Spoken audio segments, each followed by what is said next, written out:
Salutations, greetings, and many great hellos. This is Cottonmouth255, the Spore Serpent, bringing you the next recording session of my Fossil Fighters Champions playthrough from Mount Krakenak. Yep, we're here at Mount Krakenak because there's another little side quest I want to initiate in order to get our fighter rank up a little bit. Remember this lady? The one who forced us to incorrectly answer the question about Pteranodon being a winged dinosaur? Yeah, I'm still kind of ticked at her for that. Anyway, before we initiate the quest, I have to say I went to Rainbow Canyon and successfully dug up Karkar's body fossils. So now I have all three of his fossils, and he's completely caught up in comparison to my other Vivosaurs.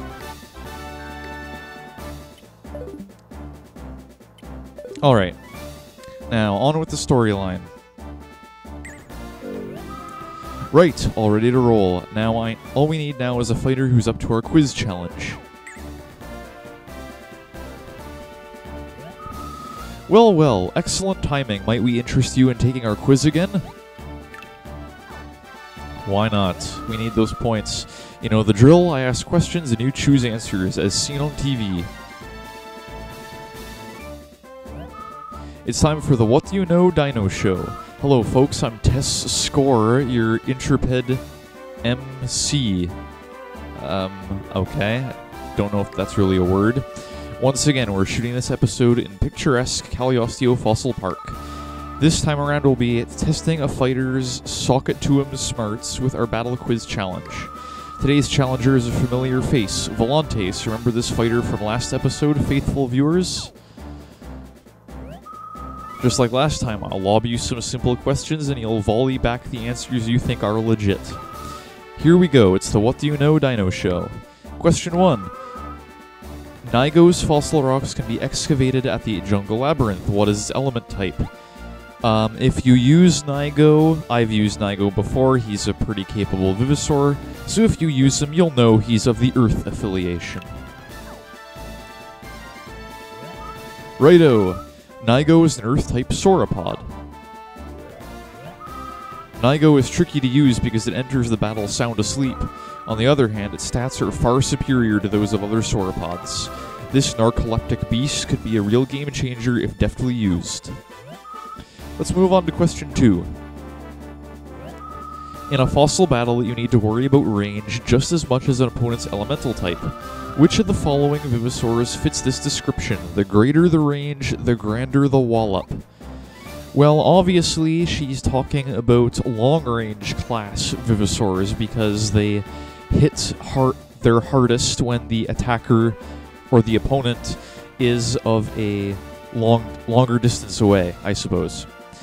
So, I know that Menchi is the only long-range class Vivosaur here because Menchi is another sauropod and they're all long-range class. So we'll go ahead and give her that answer. Righto! With Menchi, greater distance means greater damage. I should have figured a cup challenger would know that sort of thing. Uh-oh, did I make the quiz too easy?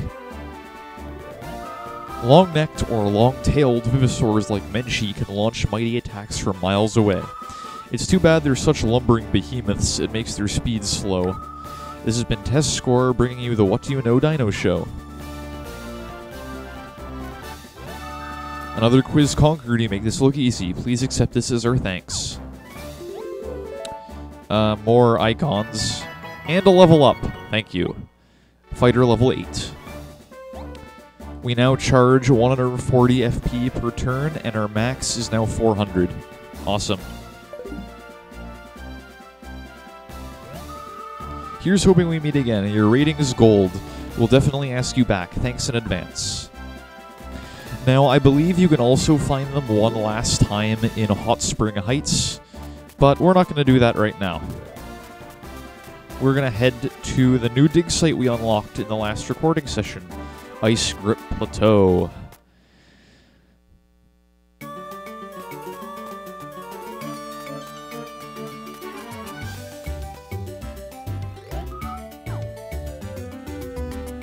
So off to Ilium Island, sorry.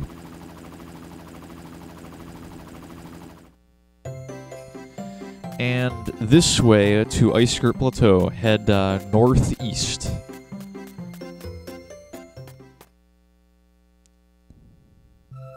Welcome one and all to the frigid Icegrip Plateau. And right off the bat, we see Pauleen again. Hello, Dig-a-Dig. It's very chilly here, isn't it? Take care, Digga, not to catch a cold. Aw, Dig-a-Dig, practicing like this isn't helping me at all, Digga.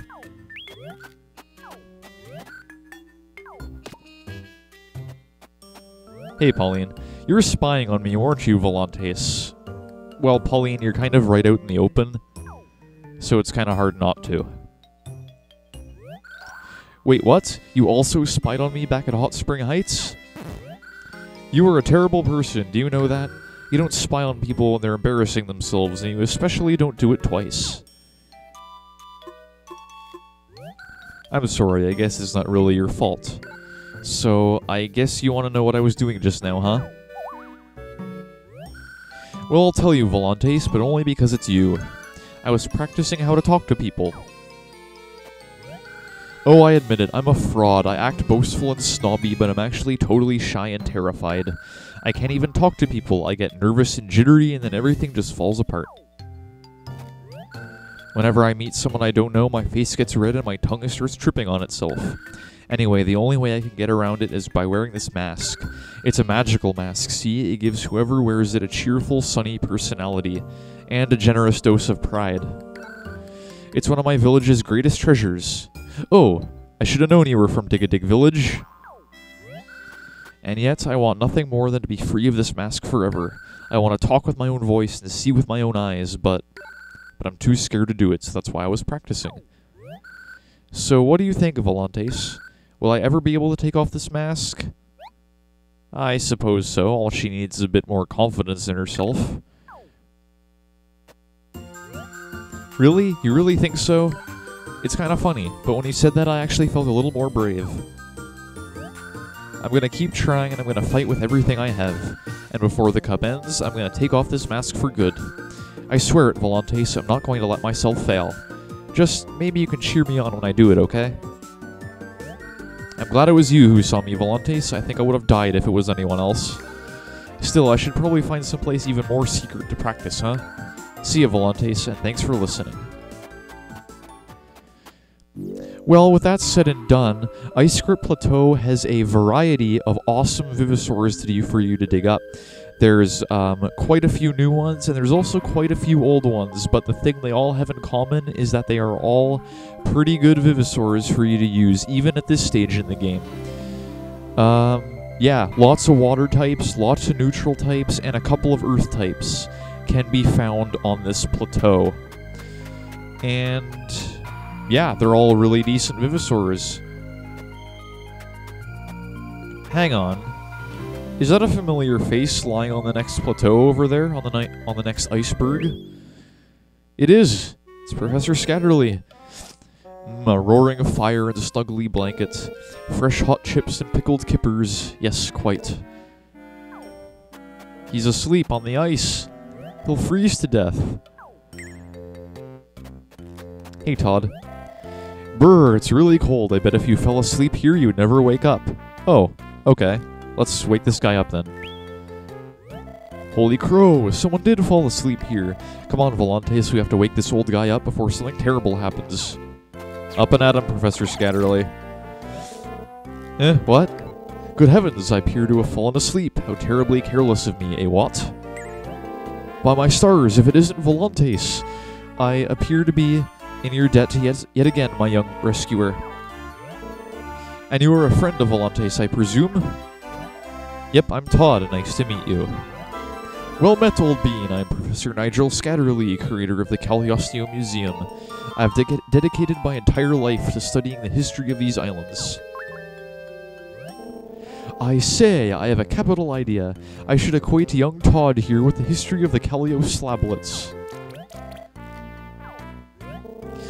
Yes, well, in the distant past of long ago, the kingdom of Caliosteo was ruled by King Zongazonga.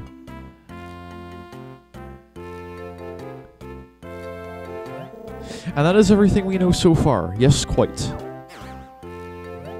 Ugh, that was like sitting through history class. But hold, there's more! For you see, I've discovered yet another Caliosteo slablet on this very spot. So without further ado, please allow me to translate it for you both. We've read number 1 and number 3, and this is slablet number 2. You couldn't stay hidden forever, you cheeky little artifact, now could you? Yes, well, now then. Let's see what it says. Zongazonga's immortality spell unleashed a great and terrible power. With his magic, he could force his own skull into the head of another, thereby assuming his very being. Oh, I feel sick.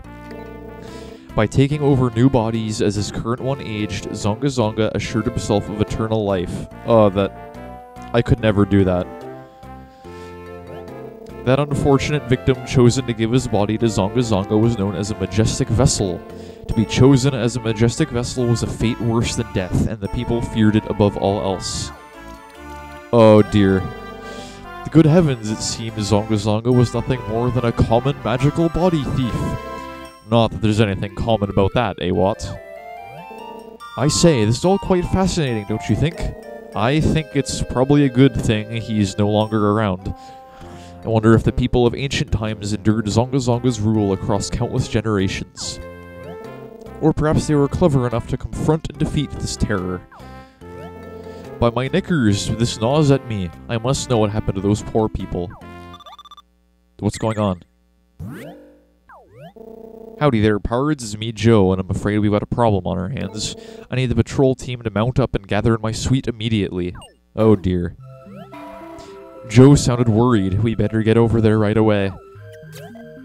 Oh, what? My head hurts, and I'm freezing. Sweet fish and chips, this lad is running a dangerously high fever. Oh, so his ailment is for real this time. Okay. Not to worry, Volantes. I'll see to it that your friend is up and full of beads again in no time.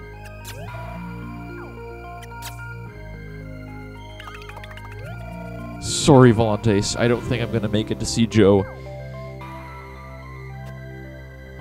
Well, that's rather unfortunate. I'd love to stand around here and do a little bit more explaining about Icegrip Plateau and its throngs of mighty Vivisaurs to be dug up. But unfortunately, that will have to wait until another time. Because Joe needs us. Me and Pauleen.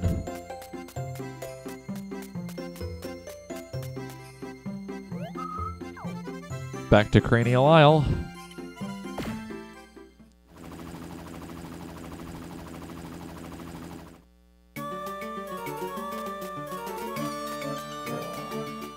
Alright, back to Wild West Tower.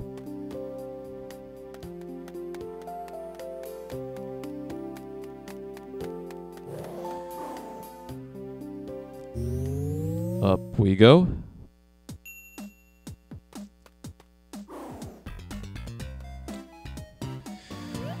Thanks for coming, Volantes. Now we just gotta wait for Todd and...